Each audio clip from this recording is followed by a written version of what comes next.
things you could do is, voting for the people who are going to go to Washington, D.C., voting for president. Those are things that can affect it.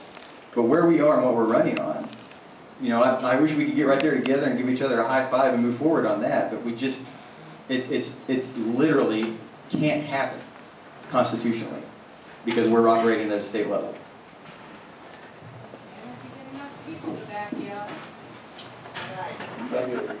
Yes, please. Once again, I beg to differ, but I think that you're mistaken. The states have the power in the 10th Amendment. That's what I'm going to say. Supremacy clause supersedes the 10th Amendment.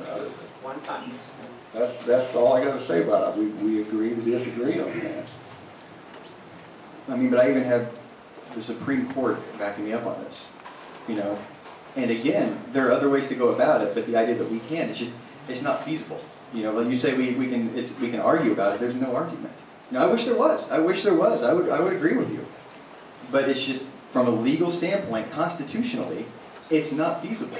If Chief Justice John Roberts is on my side, you and I you're a smart guy, but I wouldn't go up against him. Well, we're going to have to move on because we're jumping off of our format here. I'm going to jump in a question here because we're on healthcare, and one of the questions that was submitted to us is, and I'm going to give each of you 2 minutes to respond to it, and then we'll just go on back to a question. We're not going to do any rebuttals on this one since it's a question coming from the moderator. Do you support the creation of a state health insurance exchange? What? A state health insurance exchange?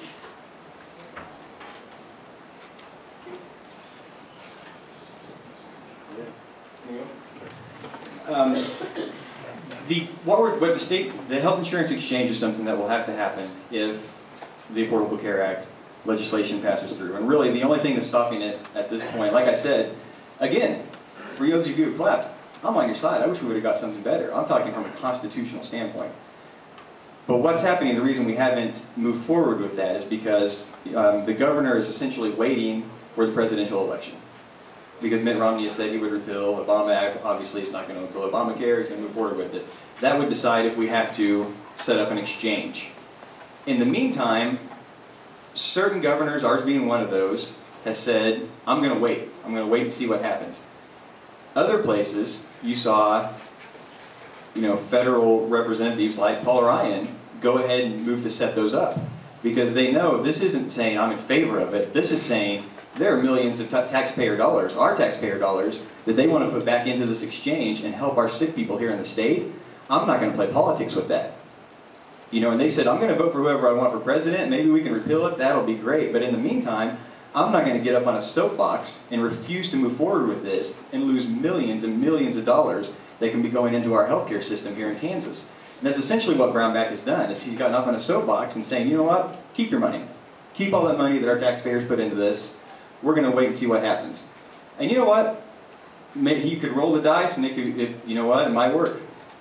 But if it doesn't work and his guy doesn't win in November, that's why a lot of Republicans have said, hey, our Republican insurance commissioner has said, come on, man, don't lose this money for us. We can win in November, we can campaign hard, and then we can give it back. Don't get up on a soapbox and play politics with the health of the Kansas citizens and their taxpayer dollars. So that's why I would set it up.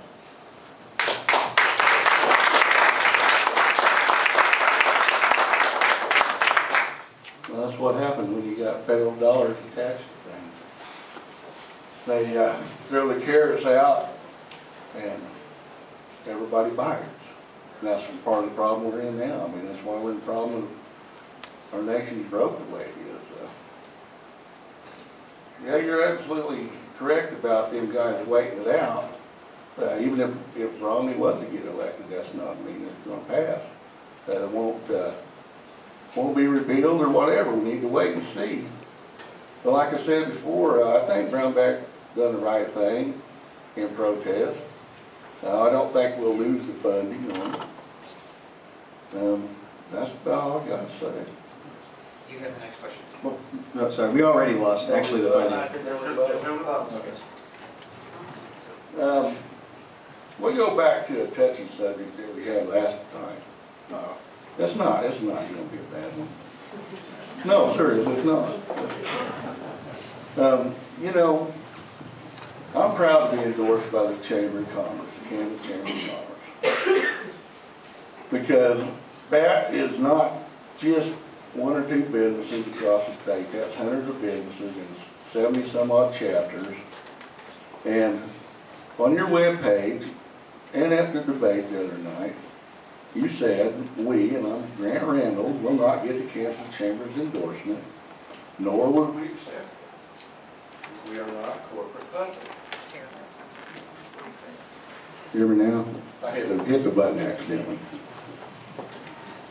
So, having said that,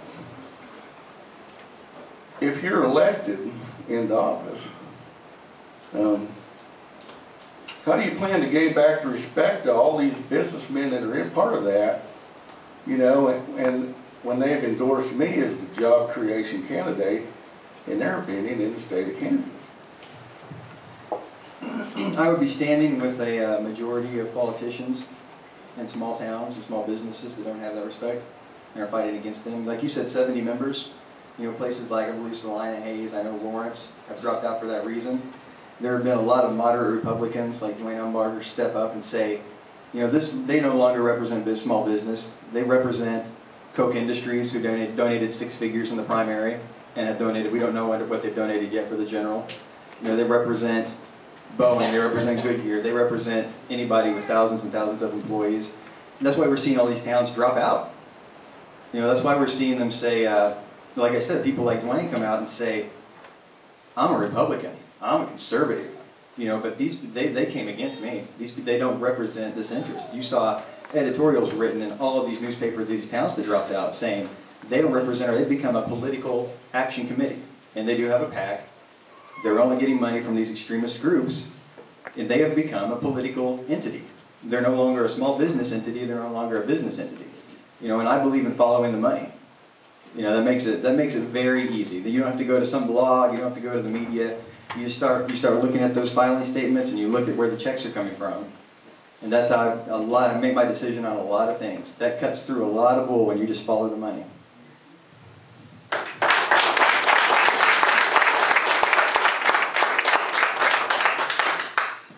There's way more businesses that are in the Chamber, Kansas Chamber of Commerce, than what he's letting on, folks. I mean, there's small businesses, and there's medium businesses, and there's large businesses. And they all know that they support me because I have the same ideals that they have of bringing the new businesses into town. If I was elected up there, I would have no trouble securing. I would have an easier time of trying to get something secured down here in southeast Kansas than you would, because you kind of alienated yourself with those folks. And that's why I think that the businesses is what's going to bring it back, and you should not be trying to alienate yourself. Southeast Kansas is already alienated. Koch Industries, how much money did they put into that, and have they for the last 5 to 10 years? And we've only lost jobs, continue to lose jobs. We don't need somebody that's going to be comfortable, like you said in Topeka, that's going to be comfortable getting these endorsements. And hey, I can go to these big money doors and I can knock on them. They're gonna help me. We need somebody that's going to go fight against that. We need somebody that's going to say, hey, the good old boys club needs to end. Big money supporting Johnson County and supporting Sedgwick needs to end, because we're starving down here. Our schools are dying. Our roads are falling apart. Businesses are leaving left and right. You know, this has been going on for a while. A lot of people play like this is new, like I'm going to come along and change things. You've got an extremist Republican majority in the House, the same in the Senate, the same in the courts, and the same as in our governor. You know, if you want change, it's not to go up there and fall in line and be buddy-buddy. It's to go up there and fight and be on that first wave as the pendulum swinging back towards small business and small community.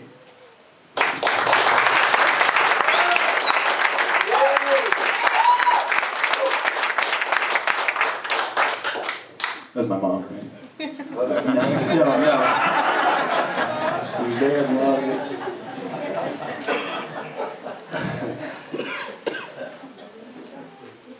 Well, I lost my train of thought. You'll have that happen when you get older too. Give me 5 seconds, see if I can catch it. Oh, I don't know where it's going.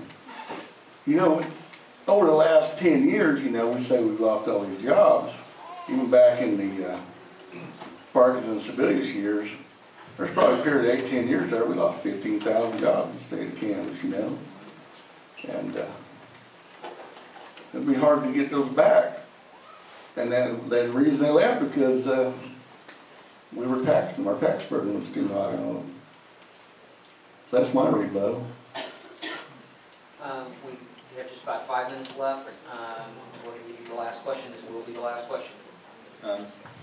Well, like I said, we're gonna drink later. Let's just do it because everybody's talking about it. You know, when this is the one thing that we got to bring up, and it's all the negative. And I'm not like that. I go face to face. You know, I'll write it down and put a name on it online. You know, I don't want whisper campaigns behind the scenes, and I know you don't either. So I just call it out here.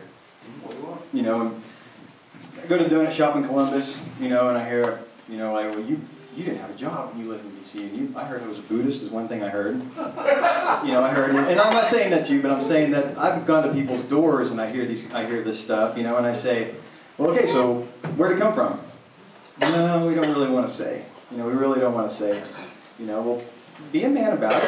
Tell me what's going on. You know, we don't really want to say, and that's just part of it. And then we got these push polls going out that Grant's more liberal than Barack Obama. You know, and then we're getting these mailers and sent out that had these 3 ladies, and that was kind of, I'm going to frame that way. If you saw it with the 3 ladies that say, Grant Randall's got a secret. You know, you flip it over, and that lady is just scared to death. I'm not sure. My secret was bad, whatever it was. And then it was just personal. I mean, it was a Facebook quote, you know. And so we're looking at that, and we're like, oh my gosh, I'm glad they didn't find our Friendster account.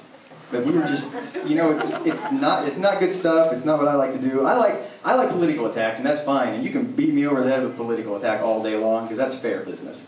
But that personal stuff, I'm getting family friends calling up and being like, I didn't know you did that. You know what I'm saying? I didn't do that. I got about 50 texts that day. What's your secret? What's happening? And let's hit it politically, but I mean, just how do you justify being connected to these things, that are happening? And if I'm connected to the president somehow, I'd like to know, because I could sell some autographs and make some campaign money. Well, for starters, I have never tried. I've been around this campaign since 2010, basically. And I have never said anything bad about Grant Randall. I've never said anything bad about Doug Gateway. I try to stay focused on the issues as I see fit. And those issues are, and basically it's taxes and education. That's what it is. You put something out on the internet, like your Facebook thing, just for the record, I bought 2 mailers this year, and neither one of them, that was not one of those mailers. One of my mailers was education, and the other one was, had the real it was a paycheck one. You see the 2 old people in the back. I got one. Your picture looked good, too. Thanks. You clean up nice. I did. But anyway, so for that, I can't, I don't have any responsibility for what they put out there. It was put out by a different party. Your secret campaign deal, I didn't know anything about that until I got it in my mailbox. And you know that, you can't know that kind of stuff, that's illegal. You're a lawyer, you should know that. But, no, I'm not done yet. Whether I got 1 minute or not, because the man's calling me out. I'm not done, I got 1 minute. People in this audience that know me, know that I would not do that to you. The Buddhist thing, I don't know where that goes. If I told a story to Jason right here on the end, by the time it got plumb back there to Jack Garner, it'd be totally different. So, that's a sad thing about the internet too. I'm going to say this. When you put something on there, people put stuff on there all day long without regard as to what they're putting on there.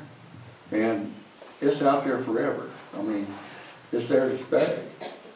And I just want you guys to know that I have not been slinging mud negatively campaigning against Mr. Randall. That's not my style. Between a full-time job and this campaign, frankly, I don't have time for it, Grant. And the stuff that you have on your Facebook page, the sensationalist headlines that you have on there, like yesterday it was, I know you didn't write the deal. I mean, probably somebody else wrote it for you, but you come out and say, Hauser bought your cell phone numbers. Hauser didn't buy anything, buddy. I'm just saying that. I'm not responsible for those negative ads. And if I was, I would tell you so, but I'm not. And I've told people that too. Well, and about the rumor mill that's been going around Columbus and stuff. I mean, I got several people I can point you to. They're supporters of yours, and I say, you know what? I don't think this is Mike. What little bit I know him, he wouldn't do this. But the thing I don't buy is the connection to the push polls and the mailers and stuff like that. You know, because I haven't ran a campaign before. This is my first campaign. But I told the party, because they wanted to do a couple mailers for me, I said, nothing leaves with my name on it from Topeka. You know, I'm responsible for whatever my name is on. You know, and I told them, they said, well, what if we do something in this vein, and what if we say this? Not happening. Not happening. We could have bought into the push poll that they were doing, and I said, not going to happen. Not doing it. And it's kind of like the property tax thing where you can play hands off, you know. You can say, well, see that it said paid for down there, so don't blame me. I wouldn't do that. But if my name's on it, I'm going to take responsibility for it. And I did that. I called the Capitol. And I said, do not put those out. I don't know what they have, but I want to handle my own. You know, unless it's positive. You know, but do not put my name on something like that. You know, I think we, as leaders, we can make an effort to go forward and cut that stuff off before it happens, because you know it's going to happen. You know it's going to happen. You know, and I didn't want to be associated with that. Just one thing for the record. I didn't know anything about the push poll either till I read it on your Facebook page. I don't believe in robocalls. I never would. You know how you get them in your email. You get a million. Hey, let's maybe run the robocall. I don't want to waste my money on that stuff. You know, if I get one, when I get robocalls at home, first thing I do is hang dump on that. I mean, they're a waste of time. And like I said, I didn't authorize it. I didn't finance it or anything. I would suggest being active about it. You know, America's Prosperity, send out your mailers in the primary, send them their check back. You know, call the party. Be active about it. Call them out. Call the party. Say nothing leaves this Capitol building with my name on it. We are over time, so Mike, if you want to go ahead and respond to that real quickly. And then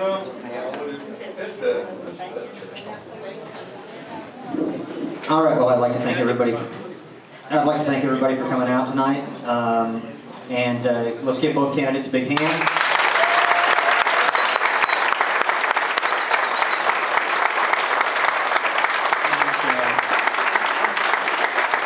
If you want to come on up, you've got a few minutes to make a statement and take a couple questions from the audience.